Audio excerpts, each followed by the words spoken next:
Today I'm going to talk about a topic that gets asked so often. Martin, should I use a redraw? Should I have an offset account?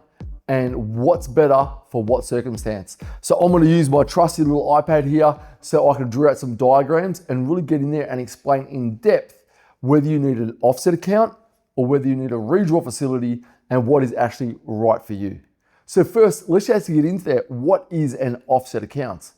Really, an offset account is simply a bank account linked to your home loan, and any funds that sit in there save you interest. Give you a really simple example. Let's pretend you owe $100,000 on your home. You have an offset account that has $10,000 in it. That means you're getting charged interest on $90,000, not the full 100. Tomorrow you spend $1,000. Now you're getting charged interest on $91,000, not the $100,000. So technically speaking, every time you make a repayment, you pay slightly more off the principal because there's a smaller portion of interest related every time you have reserves or money inside of that offset account. Typically speaking, lenders will charge you an annual fee or a biannual fee to have one of those. So what's really important is that you make sure the money you actually have in an offset account is justifiable because you at least save the annual fee. Very simple. What is a redraw facility? A redraw facility is almost the same. It's literally the home loan itself. So use the same $100,000 example. Let's pretend instead of putting that $10,000 into the offset account, you literally put it into the home loan itself. So you had a $100,000 limit. You've put $10,000 into that home loan. Now you have a $90,000 limit. That $10,000 you've put in is called redraw, which you can access typically at any time whenever you need those funds. One of the differences is the flexibility. So with an offset account, you have an ATM account linked to it, or with a redraw account, you don't. You physically need to transfer the money into another account if you ever wanted to spend it. So let's look at when you need an offset and when you need a redraw.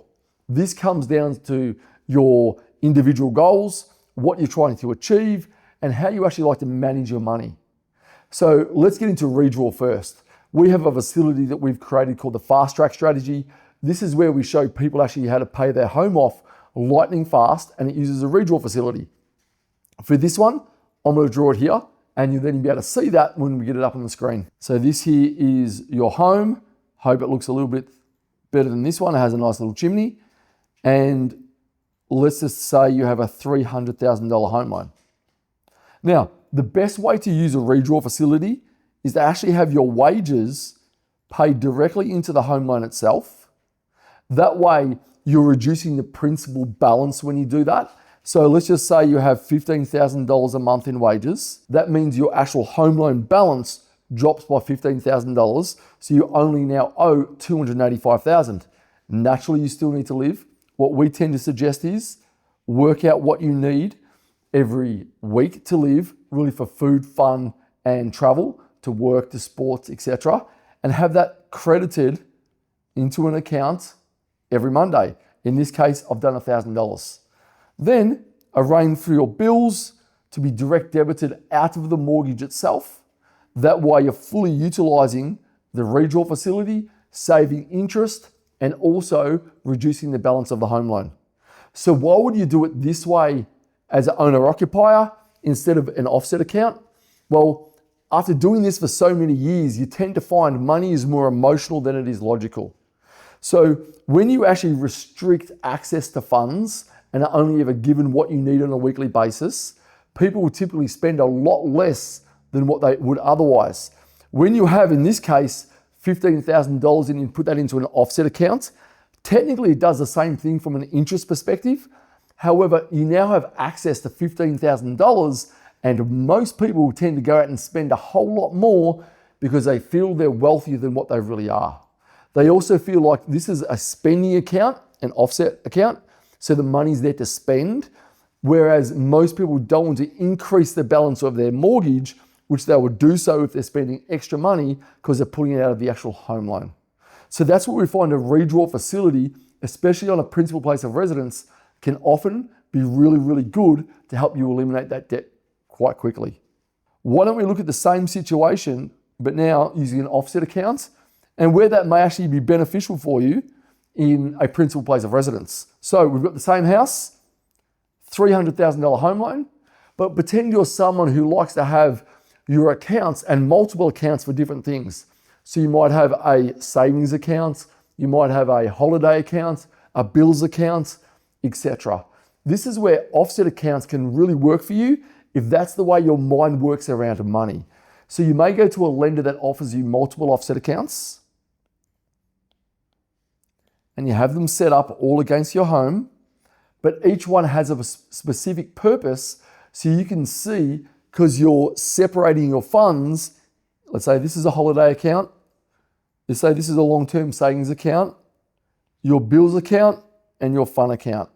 So if that's the way you like to manage your money, potentially offset accounts can be better for you, simply because it's important to implement what actually will work for your personality type. So in this case, the money is spread across 4 different bank accounts, not reducing your principal, but saving you interest. Why don't we look at the pros of offsets, and where I personally think that you desperately or definitely need to have them. That's if you're an investor. So offset accounts and redraw facilities can actually have tax implications in the future. So I'm not an accountant, so anything I say here, make sure you go out and see professional advice from a licensed accountant or financial planner. But typically speaking, let's pretend you're someone who've just bought your first home. So you're a first home buyer, and you know that you want to hold this property for the long term to actually become your first investment property when you go to upgrade that asset. So we'll keep with the $300,000 mortgage. I know that can be hard to do these days because real estate prices are so high, but just for simplification. So you've come to see your mortgage broker. You say, Martin, listen, I've bought this home. I want to make sure I can have this property structured in a way that I can use it to buy my next home and upgrade, but I definitely want to make sure I get to keep this as an investment. So there's 2 different ways to do that. And let's give it a 5-year term before you're going to upgrade the house. So making some assumptions, you say, Martin, I love the idea of redraw. I want to pay off the home loan, and then I want to use that money to actually buy the next house. Well, here's the potential con of doing that. So let's say over the next 5 years, you've paid that mortgage down to $150,000. So you actually have $150,000 in redraw that you're now going to access and use as a deposit for your next family home. But here's the caution. When you do that, you'll bring your home loan on that property back to $300,000, but because you've withdrawn $150,000 from the equity you've paid off, that's now not deductible debt. So when you go to rent that property back out, you can only claim interest on the other $150 that wasn't touched.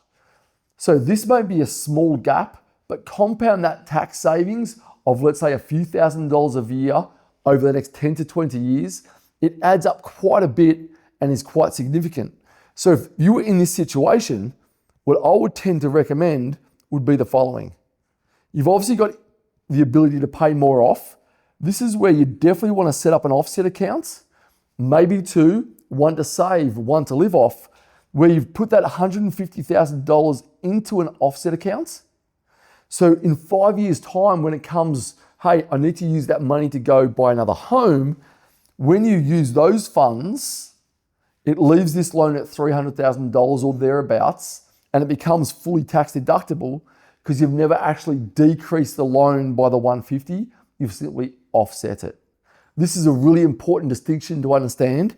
I've used small numbers here, but as the numbers grow, the benefit or the cost of not doing this correctly can be in the tens of thousands of dollars over time. So this is a great example of where, ideally, if you know your long-term plan, having the right offset account or structures in place can be absolutely vital. Let's look at another reason where an offset account is absolutely vital. And again, comes down to being an investor. Assume this is your family home. The home's now worth $1 million,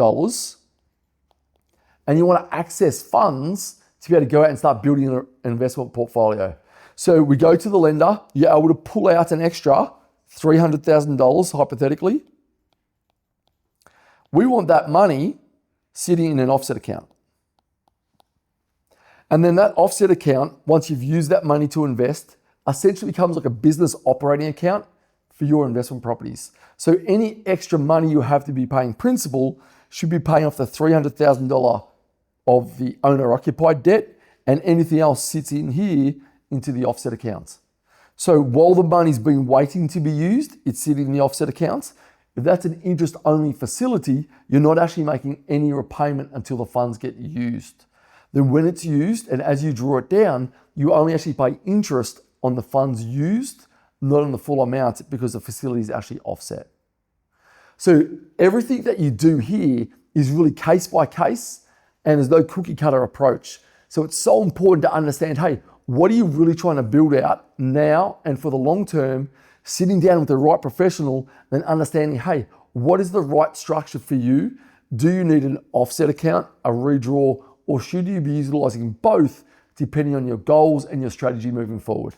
Listen, hope that helps. If you have any questions about this topic, put in the comments, send them through. I'll make sure I get those answered, because this is often misunderstood about what is right and wrong. I say there's no right answer or wrong answer. It's about what's best for you and your personal circumstances. Till next time.